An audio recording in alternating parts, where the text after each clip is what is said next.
And Dave Sussman with you. I'm at the Gosnell premiere for Whiskey Politics. We're going to be introducing you to some folks tonight that are not only in the movie, but also behind the movie. And we're going to be talking a little bit about some of the controversy that we've been hearing in the media the last couple of days. So stay tuned. We've got a lot of fun coming up for you here. Whiskey Politics at America's Voice News. Don't forget to find us at ricochet.com, as well as all of your favorite podcast applications. And also look for this video at YouTube. We'll be right back. Dave Sussman back with you at Whiskey Politics. We're doing it all here, man. That's fantastic. We're doing it all. We got Dean Cain, Superman, and for a lot of folks, God's Not Dead, an incredible movie. Thank you very much. Very much enjoyed it. I was a bad guy in that one. So you were. You played a really good bad guy. I'm a good guy in this one. Do you play bad guys? You enjoy it? Playing a bad guy is great because you have one purpose, and you're able to enjoy that purpose and have fun with that. So as a character motivation, it's an easy thing to do. So it's fun to be bad sometimes. On screen, it's good to be good in real life, though. All right, let's talk a little bit about Gosnell. Yes. Reason that you're here. First of all, I understand you've been taking some incoming. What's going on? There's a lot of people who don't want us to make this movie, and they don't want to talk about this film. They think it's an anti-abortion film. They think it's making this guy a murderer, which he is a murderer.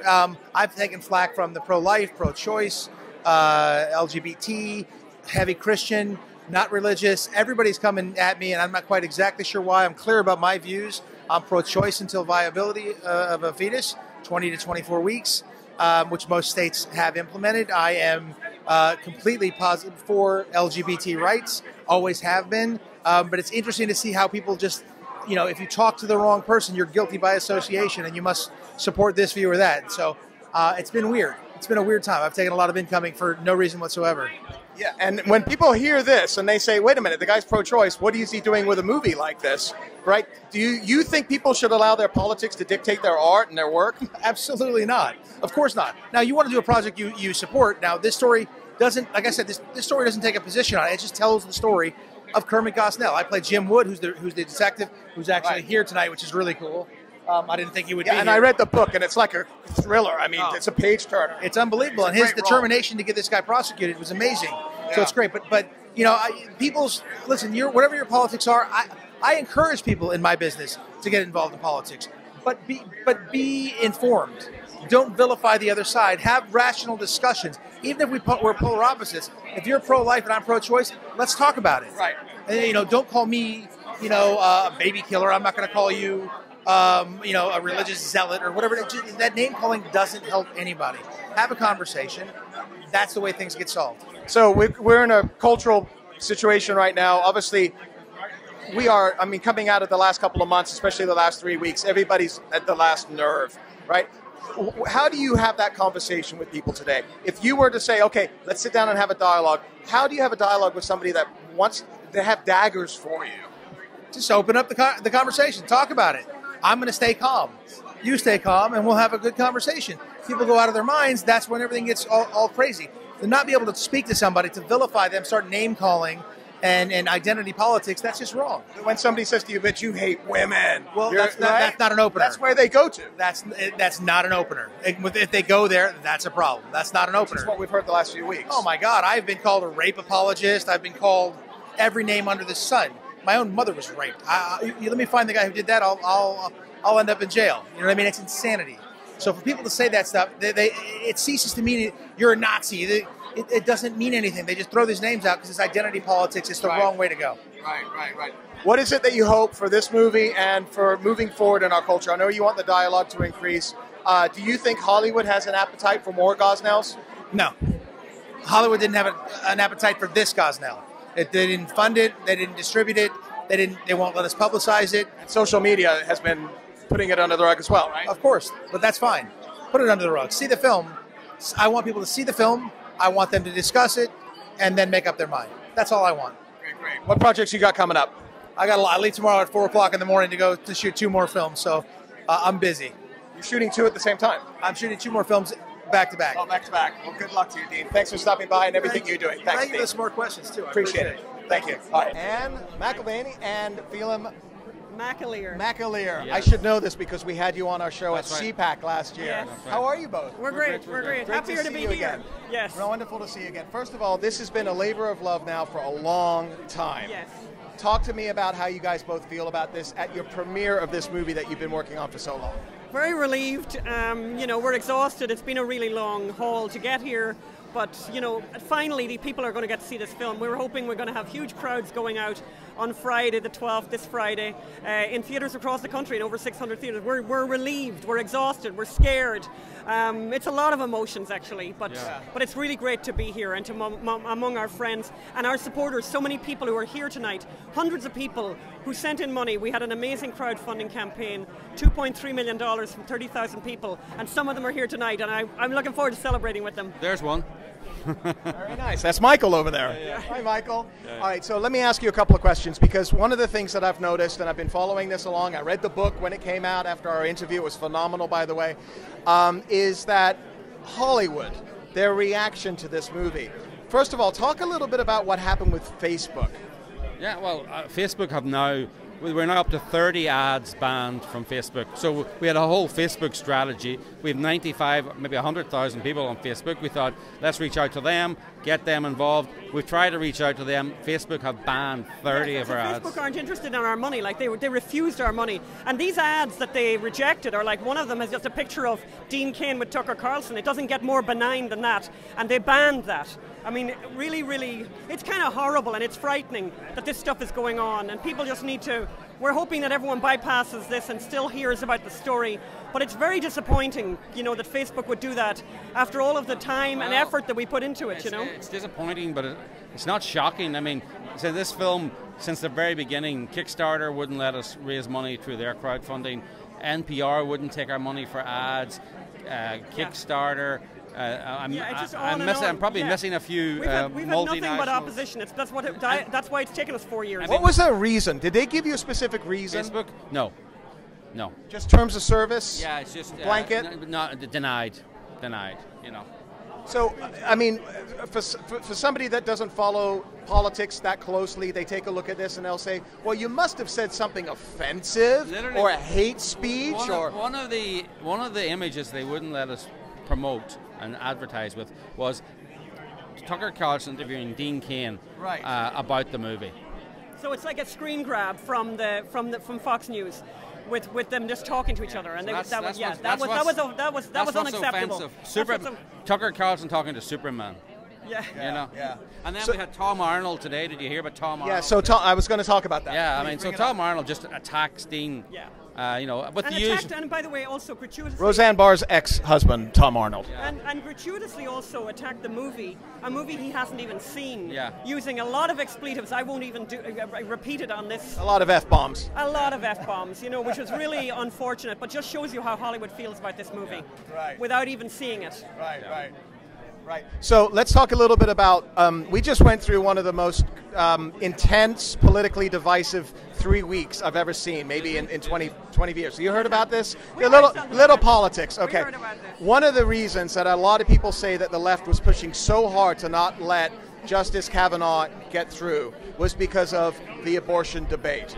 Talk about where you are right now with this movie coming out and what the zeitgeist that we're currently in right now. Well, I think it certainly may have helped us to focus people's minds because, the vitriol and the aggression and the violence sort of directed against Brett Kavanaugh sort of proves exactly how precious this abortion thing is for the left. And that's what we've been suffering with that ourselves, obviously, for the 4 years we've been trying to get this movie out. Right. But you know what? It's galvanized us in a lot of ways, and I think it'll galvanize audiences where they know what this was all about. People know what the Brett Kavanaugh thing was all about, and I think they're gonna respond by going to the movie. Yeah, Bill Clinton famously said it's the economy, stupid. I think that's moved on now in 2018. It's the abortion, stupid. Yeah, Last week was all about abortion. Did you see Ben Shapiro's piece on Sunday night he did on Fox News? And he actually illustrated the different weeks. I don't think anybody on a national news network has done that before. No, it was amazing. It was Do you amazing. think the tide is turning? I wish people would see the movie because I actually think that that's what we need right now. People need to have a heart for children, and I think this story touches the hearts. It breaks hearts. I think this movie would break the heart of Dianne Feinstein if she'd take the time to watch it. And that's my last question for you. The impact of this movie on our culture and our society. What do you hope people take from this? I think people need an education. I think people are in favor of abortion, but they don't know anything about it. And that's one thing that this film will definitely achieve, because we have scenes in the movie, as the film said, directly taken from the trial transcripts of where abortion doctors describe what a good abortion looks like. And I can tell you, people who hear it don't like it. Yeah. Well, I'm looking forward to seeing the movie tonight. I got to tell you, the book was a page-turner. It read like a thriller. Thoroughly enjoyed it. Congratulations. This has been a labor of love for both of you. Hi, what's your name? Eleanor, Threatt. And what do you do with the movie? I am the arraignment judge. The arraignment judge? Oh, you look like you could be a good judge. Are you really good as a judge? Did you enjoy being a judge? I loved being a judge. Yeah? I thoroughly enjoyed it. I think it's one of those experiences where I've always wanted to play one, and so this was the first time for everything, so I thoroughly enjoyed it. Everybody was great, and the character was great, because so many different characters, you can kind of tell which side they lean on. Can't really quite tell with Judge Stanley. Do you believe that you had to come to this movie with a perception that was along the lines of the politics of this movie? I don't know what your politics may be. No, I think it's one of those movies that you can come in fresh-faced and open-minded, because to me the film is really about murder. Okay. It just so happens to be an abortion doctor. Yeah. It's really about a doctor who was allowed to do illegal things under the guise of legal abortion. Okay. Okay. What was the experience like being on set with everybody? How was it? I loved it. I was there for 2 days, and everyone was wonderful. I learned a lot from Mr. Billings, and the scenes with him were incredible, because I've been a fan of his work for years. I've seen him on What's Happening, the Aflac commercials, so this is a dream come true. Michael Beach, Dean Cain. Well, it looks like a first-class production. You're on the red carpet. Congratulations. Dreams do come true. Looking forward to seeing it. Thank you so much. Thank you. And we'll be right back with more on the red carpet at the Gosnell movie premiere. Dave Sussman back with you, Whiskey Politics Ricochet, and we have Nick Searcy, the man, the legend, the myth. How are you, my friend? Good, I'm good. Good to see you. Yeah, it's good. Congratulations. I've got my entourage here with me. So. Beautiful entourage. Yeah. It is. Yeah. We spoke about a year and a half or so ago, and you were telling us about the movie, and you were like, you know what, kind of put it down on the DL right now. There's some things that are happening. It's now here. It's out. Finally, yeah. Right? It's been a long process. How does it feel? It's amazing. It's very moving. I've been emotional all day. There were times when I really thought this day would never come, but it's finally here, and I'm proud. I'm so glad the movie's getting out. You're not exactly outspoken, maybe you are, very outspoken on Twitter, on social media. Talk about what's happening right now in our culture. We've got movies like this that are coming out. Is there more of an open mind and an open heart in society for this right now? I think what's being proven is that there's a market for movies that maybe traditional mainstream Hollywood is not that interested in or doesn't want to make. And that's kind of the backstory for this film, because of the way it was funded and its path to distribution. I think hopefully if this does well, there'll be more movies like this, because there's definitely an audience out there that wants to see films about things other than, you know, Captain Marvel or whatever. Not that I'm putting down Captain Marvel, I'm just, you know. But we also want to see more Justified. Yeah, exactly. Although if they do a movie of Justified, I'll already be retired, so I don't care. No, they can bring you back. They can write you back in. Yeah. So, how did you feel? Obviously, we just went through an extremely tumultuous few weeks. This country, I mean, it's just an open wound for a lot of people. How are you feeling about things and looking forward? You know, I hope for the best, and I think there's got to be a way to find some common ground here and there. This movie is one thing that one of my biggest hopes for it is that we didn't make this movie just for the pro-life side of things. This movie can be enjoyed by people who are pro-choice and pro-life, because I think there's some common ground here. I think there's some things that both sides can agree about, and that's that what this man did was horrific, and it can't be allowed to happen again. So. You've seen the premieres earlier this week. You were back east, right? Yeah, I went to a few screenings. Yeah, it was a lot of fun. How do folks react? Oh, they love it. They really love the movie. And a couple of times, you know, 2 different places, a pro-choice person got up and said, you know, I really enjoyed this movie, and I think it's fair, and I think it does a great job, and I think everybody should see it. We're seeing a little bit of a shift right now. I think for the first time in my memory, Ben Shapiro got on his Sunday Night Fox show, and he had a full segment where he actually visually broke down exactly where a baby was at certain levels of certain months, and it was visually, it was chilling. Something's happening, isn't it? Yeah, and I think this movie is part of it. Yeah, absolutely. Yeah. Well, Nick, congratulations. Thank you. I know this has been a long process in you getting here, and looking forward to seeing the movie myself. So, all right. Thanks a lot. How are you? Hi, I'm Earl. Did you play Gosnell? I played Gosnell. Earl Billings. Billings. Earl Billings. Nice to meet you. my How are pleasure. you? I am good. Nice to meet you. So I have to ask you point blank. I've read the book. What was it like to play Gosnell? Well, because of the difficulty of the role, for me it was absolutely fun. Because you don't get to play a character as complex as this, doing most things in this town. They're very simple and easy. But this one I had to do research on. I had to understand who he was. I had to understand where he was coming from so I could be on his side, you see, because I'm not. So consequently, I had to look at the world differently. My wife has been telling everybody recently that it took me 2 months to stop being Gosnell when I got home. Because here's a man who somehow managed to twist something that he thought was good into something that was evil because it's fanaticism. So what was that in his mind, as somebody that actually had to kind of twist their brain about to see his perspective? From his perspective, how did he justify this? Well, one of my early acting teachers about 50 years ago said that Hitler loved his dog. So he thought he was a nice guy. Right. So consequently, he started to believe that what he was doing, his mission in doing this, was good. And I know it's profitable for him, but he never had the empathy to understand what he was doing. Because everything you can do don't mean you should do it. Right. What is it that you're hoping people are going to be taking for this movie in such a politically divided time that we are right now? I think it will enhance the conversation, because one of the situations about abortion may not really be about abortion. It may be about other things about women, and we're too scared to talk about it. We're too scared to deal with our relationship with women. In the past, and even because I have a daughter, I thought I knew about women until you have a daughter. And then you start seeing things where you say, I should have done something better when I was younger, because I see this guy's knocking on my door all the time. I'm saying, and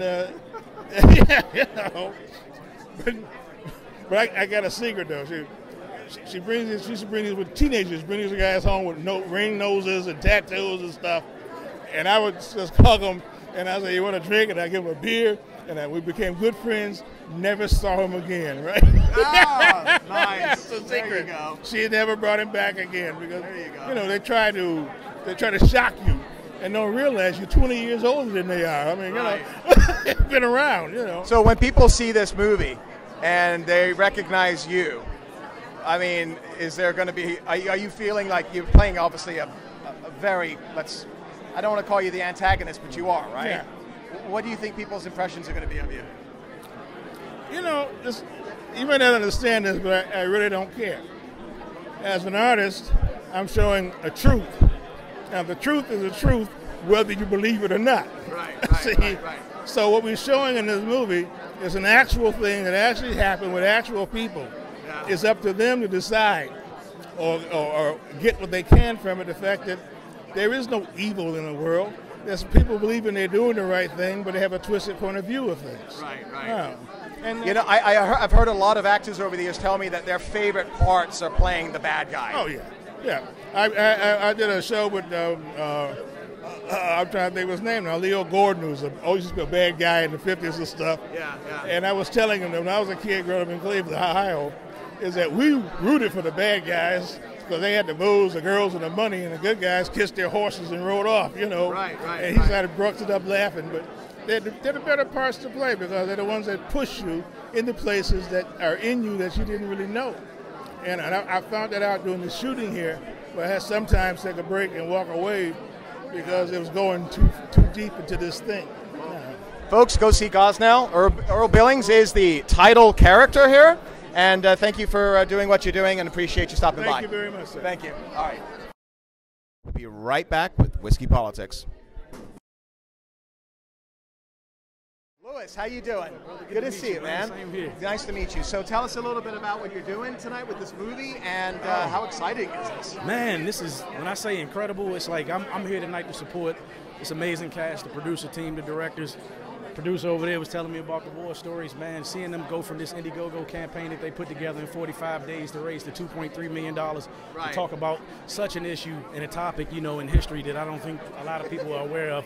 I'm just excited for them, and I'm excited to actually see the actual finished product. So, I don't know about you, but, you know. It's an exciting time, man. I feel like a kid in the candy store. How long you been doing this in movies and been involved? Man, I've been doing this close to about 17 years now. Oh, so you're a veteran. Yeah. I'm You're a veteran. What about this movie was special to you? You know, what was special to me about this movie was the fact that the issue that they're talking about and bringing up in this movie, I feel like it's been so taboo in today's times. But today's times, it's actually been such an issue, man. It's so prevalent, you know, because there's so many people on different sides of the fence, which I feel like a movie like this brings awareness to be able to speak about. And then coming from the standpoint, you know, of pro-choice, Roe versus Wade, the whole nine, it's like we're in a special time right now for a special film like this. So.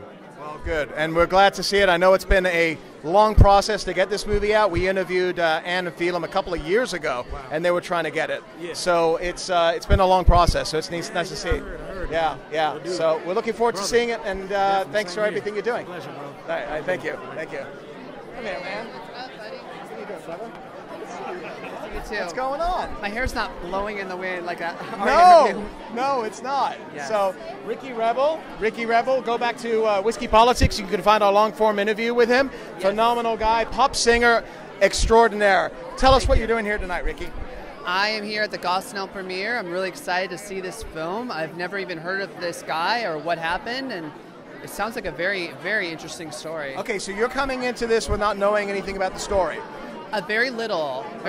I saw like the trailer for it. Yeah. And it's just enthralling. I mean, didn't he kill like 20,000? Yeah, there's a lot. I mean, I don't want to take away from the movie because anybody that's going to see this, they need to see it firsthand. I read the book a couple of years ago. We had Anne and Phelim on our show, but it's 2 years later, and here we are right now. Now, on social media, Facebook, I know you're prevalent on social media. I see your stuff all the time, right? You got a lot of fans, a lot of followers. I'm growing now. Yeah. You're doing really well.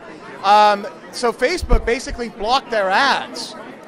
Really? And this is news that came out, and you're dealing with a situation where free speech online to promote a movie like this, and Facebook is saying, no, sorry, you can't. And there was nothing in the movie, nothing in these ads whatsoever that was in any way talking about abortion or anything like this. Right. So this is the world we're living in right now. We are living in a very scary time, very scary, especially when it comes to freedom of speech and freedom of expression.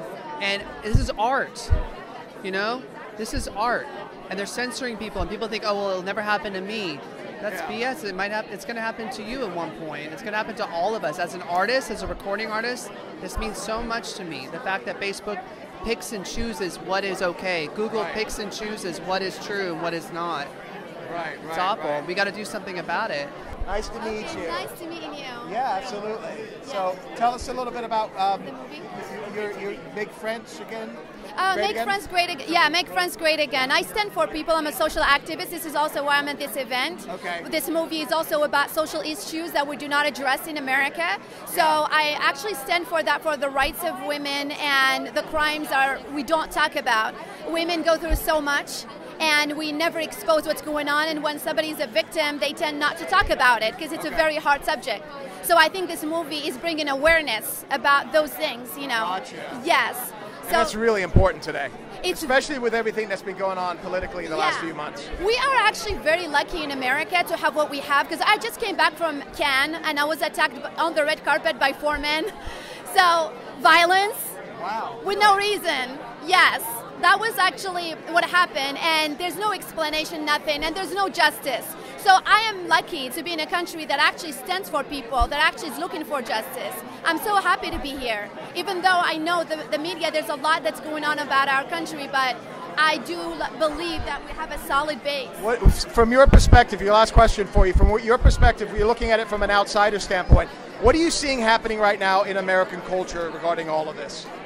Well, I think there's a lot of issues that we never spoke about that were like underground, and right now they are resurfacing, and people do not know really what to think. So there's a lot of tension in social perspective. But I believe that if people stand for empowerment, love, and being proud of being Americans, we will have a solution and unity for this country, because we're actually in a very good place.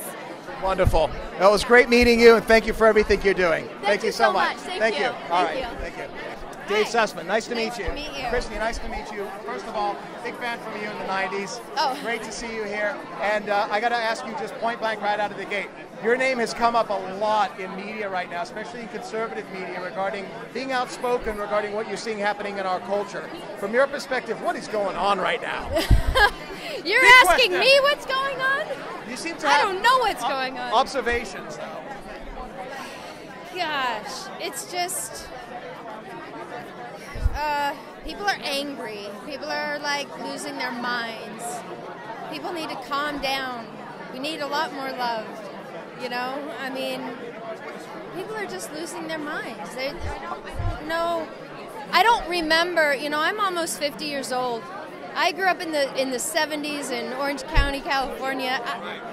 I don't remember life ever being like this when I was growing up. I can't imagine what these kids today are thinking or how it's affecting them. Like, it's just, people are violent. It's nuts. It's nuts. You've been tweeting, you've been outspoken, you're standing up for whether it's the Kavanaugh debate or whatever the cultural issues may be.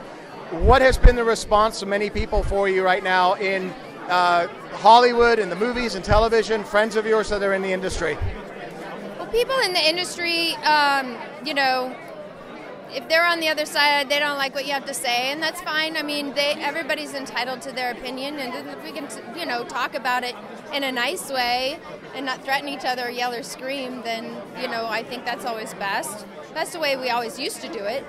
I've always been a conservative. I was born this way. So. The left seems to want to balkanize us as genders, as sexes, and if you're a woman, you have to believe, Blasey Ford, and if you're a man and you don't believe her, you're evil, and you want women to be, awful things that have been said the past couple of weeks.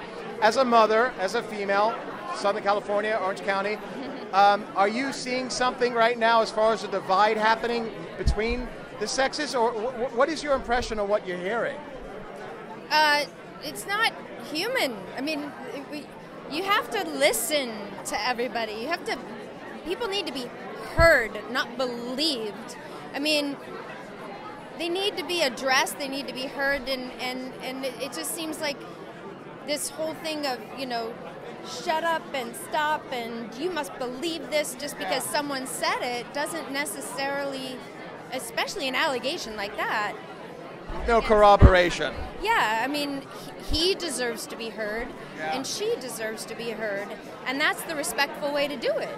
And that's what they finally got, but it took a while to get there. But it's just, I don't know why the Women's March and all that. I don't know what they're doing. They're not helping women, as far as I'm concerned. You're a mother. What are you saying to your kids about this?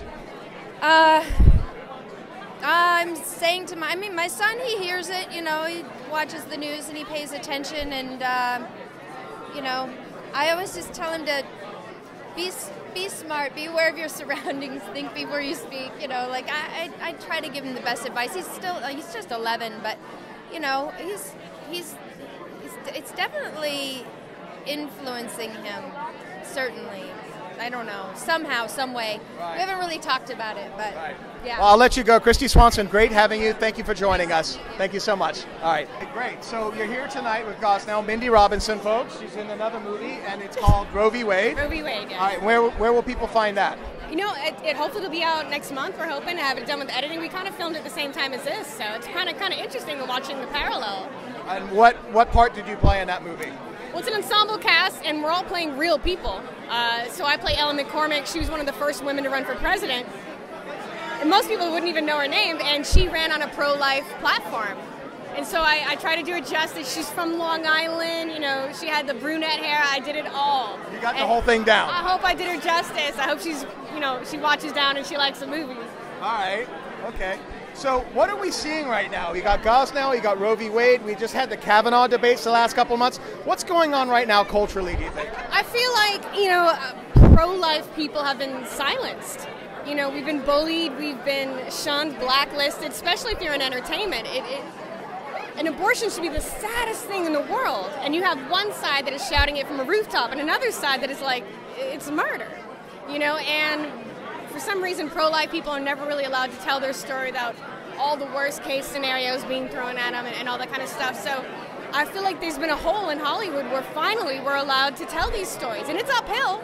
Yeah. You're going to fight SAG, you're going to fight actors quitting on you because, you know, you're going to deal with bullies, you're going to deal with hate mail. I just don't care. I believe in it, and I'm going to do it. And I'm here to support another pro-life film because I know it isn't easy. What are you hearing right now as far as what Hollywood is saying? Are you getting any pushback? You know, I run a political page. Mindy Robinson is this page, and I Go ahead and plug it. Where is it? Mindy Robinson on Facebook. I troll the left. I'm on Twitter. I try to... She trolls the left. Find it, folks. No, seriously, like...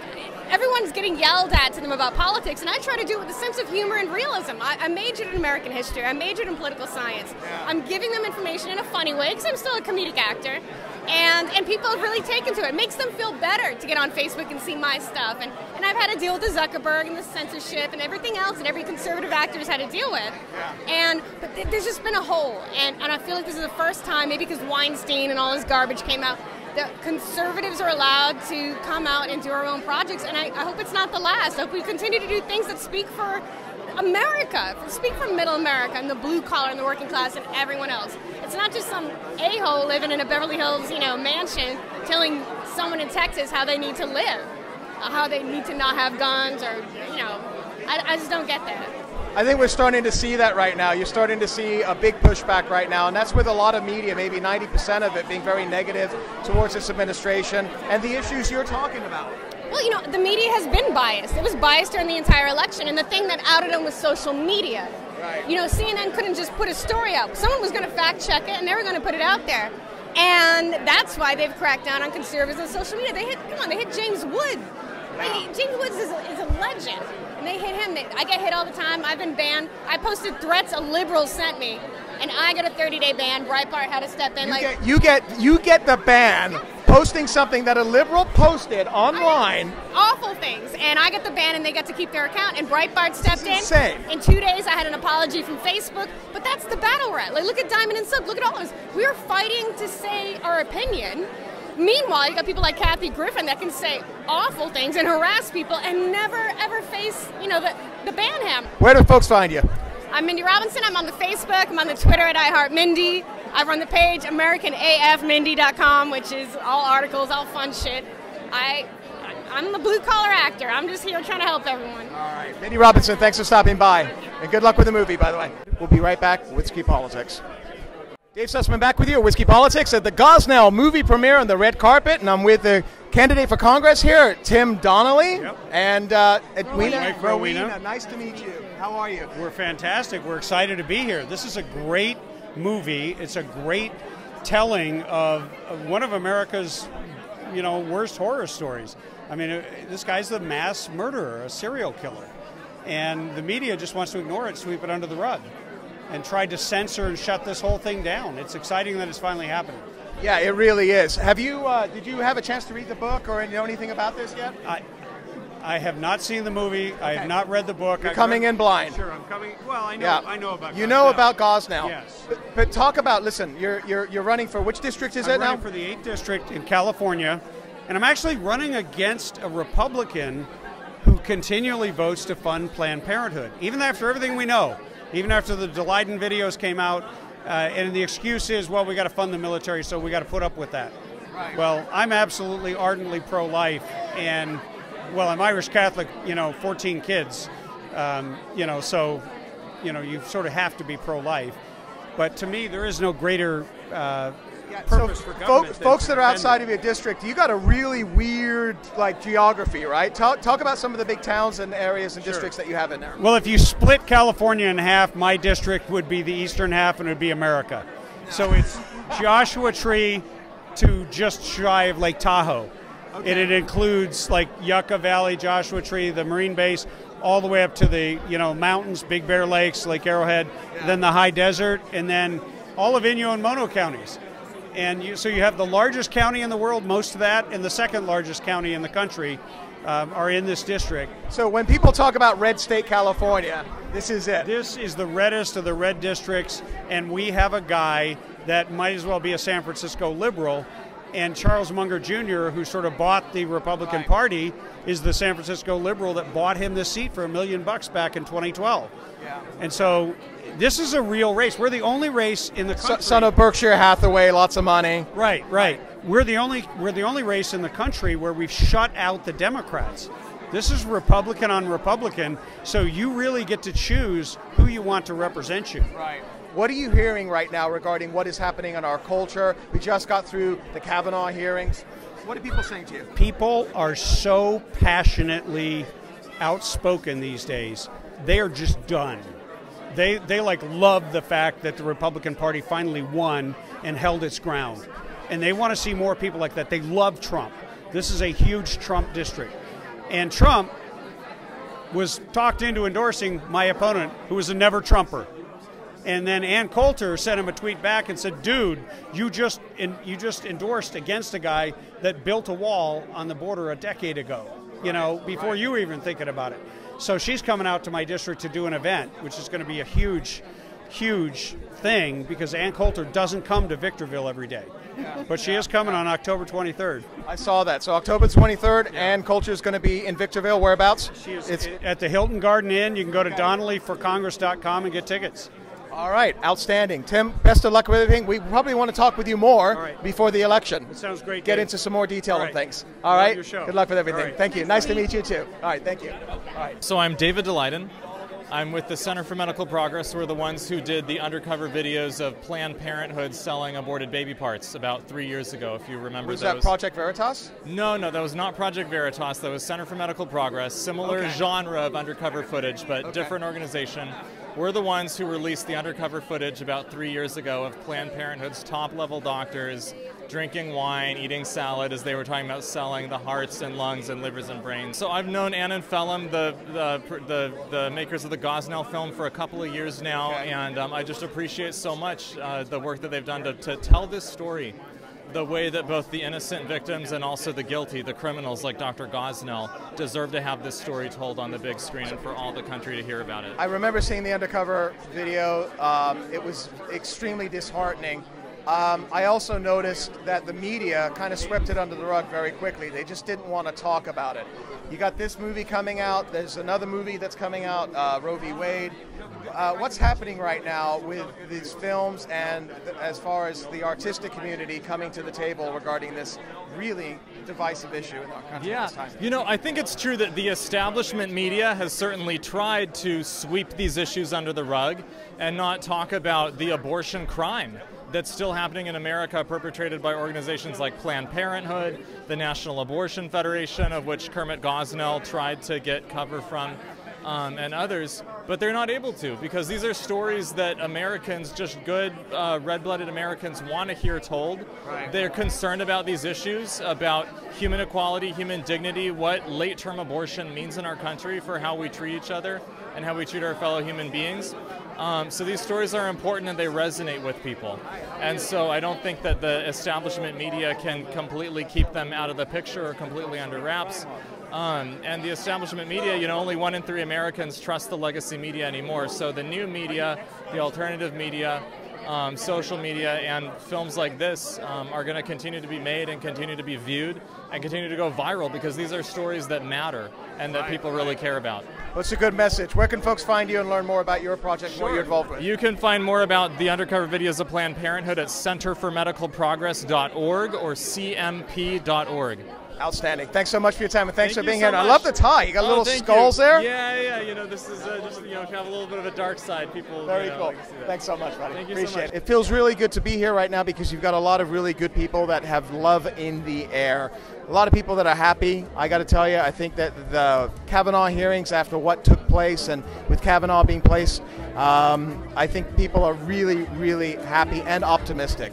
We'll be coming back again real soon with more interviews, maybe some of these folks that we met tonight at Whiskey Politics. I'm signing off, Dave Sussman. Thanks a lot, folks.